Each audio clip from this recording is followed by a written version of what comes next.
Today is one of those days.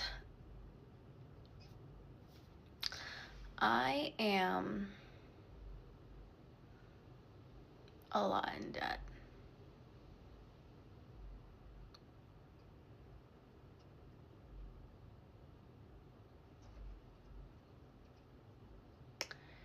And I don't make enough money for me to be in this much debt.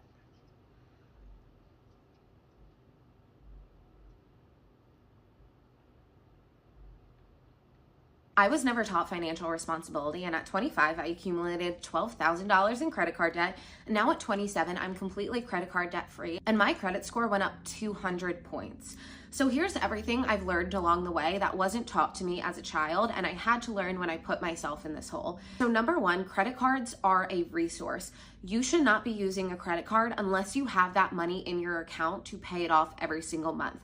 I understand that there's situations like emergencies, whatnot, but I got into the trap of thinking that my credit card limit was money that I would have. I thought that I could spend $3,000 and I would just be able to pay it off no problem.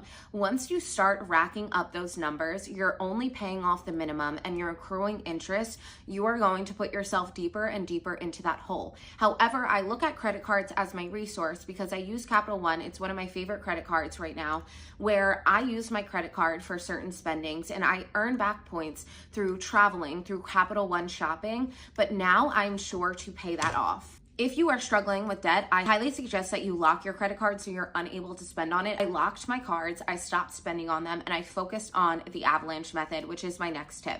So you can either use the avalanche method or the snowball method to pay off debt. I personally like the avalanche method because interest rates on credit cards are disgusting and they will get you. So what I did was I had two different credit cards open. So I transferred one of my highest interest debts to a no interest credit card that allowed me to pay it off within 15 months. I paid this off in 12 months. Now with my other card, it was still high interest. So I focused on the avalanche method of paying the max amount possible to the high interest credit card and paying off the no interest credit card slowly. I just wanted to get rid of it, so I chose the avalanche method. Number three, you need to learn how to live under your means. I got caught up in this life where I thought money came back to me and money did this. I was not working hard enough for that money to come back to me. I was being irresponsible. I was living above my means and doing things that I shouldn't have been doing to put myself in a good financial place.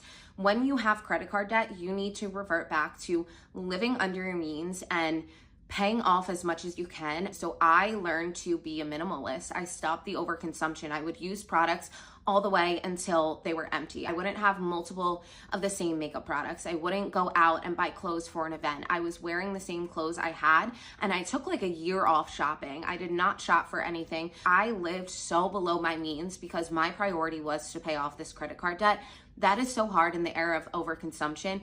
If you struggle with this, I urge you to get off social media and realize you don't need everything that they're selling to you on their Amazon storefront. Number four, say no. Say no to plans. You're gonna have to say no to vacations. You're gonna have to say no to that $1,500 trip up to the mountains. I know it sucks, but think about the fact that this is just a year or two of your life, maybe in a couple months, and you will never have to go through this again once you pay it off and you become responsible.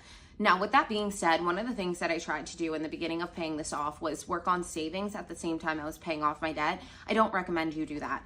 Now I've learned to pay off your debt because it's not a flex to have thousands of dollars in a savings account when you have thousands of dollars in debt. So what I've done now that I am completely debt free is that I have switched all of my savings account to high yield savings accounts where I accrue, I think it's 4.6% APY. So I'm accruing interest every single month for my balance in there. Now I have multiple different savings accounts. I have my 401 and my Roth IRA through work. So that's already taken care of somewhere else. Then I have my standard checking account, which is where my deposits come in, where I'm paid. I have a separate checking account, which is for my auto expenses. These are student loans. This is rent. This is utilities. I separate out that money right away every single time I get paid. Then I have three savings accounts. One of them is an emergency for, God forbid, any emergencies, job loss, whatever, 4 to 6 months worth of expenses. I have a car fund because I want to buy a car outright. I don't want a car payment. And then I have vacation sinking funds, shopping sinking funds. So doing all of this, the emergency fund is your safety net. The car fund and the other sinking funds are basically already putting money aside every single week. So when I want to go on that expensive vacation, when I want that expensive treat, whether it's a bag, clothes, I already have the money there for it. I'm not pulling out my money from my paychecks because I don't want to live paycheck to paycheck. I want my money to earn me travel points. I want my money to earn me more money. You have to be smart with your money to make it in this world, and that was something I was never taught. So I hope that this helps someone else, and I hope that it reminds you to never accrue credit card debt because it is one of the dumbest things that you can do in your life. In January of this year, I openly posted about the fact that I was 26 years old and in over $110,000 worth of debt. And a lot of people had a lot of things to say. Majority of my debt comprises of student loans, an auto car loan, and some credit cards.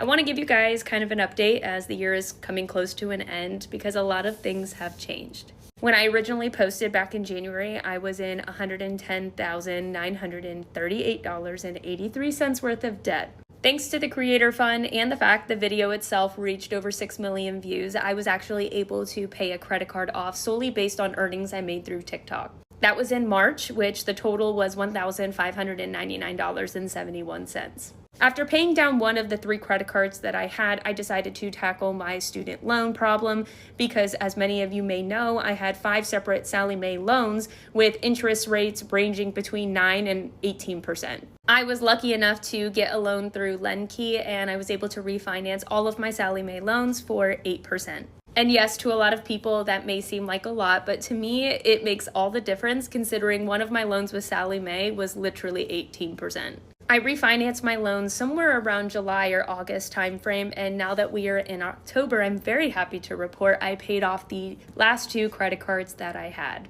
One of my credit cards I paid down with a total of $2,718.01, and the last credit card I had I paid down at $723.97. And that means that I am officially credit card debt free, baby. So now all I have are my student loans and my car loan, which totals out to be $105,063. Needless to say, I am feeling good, I am feeling hopeful, and I'm very excited to see how much I can get paid down over the next year. I cannot believe the progress that we made since January this year. Okay, my ally, $0, okay? Starting off strong, we sold my car, no longer have to pay for insurance, no longer have to pay a car payment. I use my fiance's car. Downsize if you need to save money. My Discover card, $75.82.10. My City card, $670.17. Someone's gonna say Snowball. Yeah, no shit, Sherlock, shut up.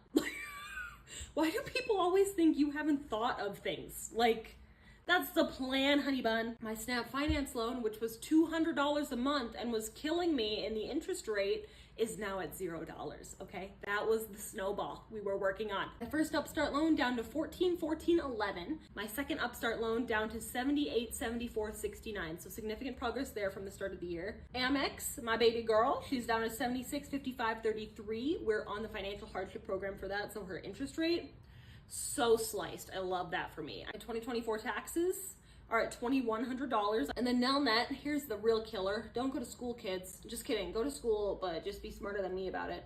$175,488.59. I haven't taken out any new loans. That's just the interest. That's just how much the interest has increased. This last month alone, it increased by $900. My goal is to pay off all my consumer debt, and that way we can just throw money at my student loan. At the start of the year, I had $208,138.43 of debt because of my significant student loan increase and also taxes from last year. That's my bad. My current total is $209,501.26. It's fine. It's fine. People are always like, how are you so upbeat and positive about your debt?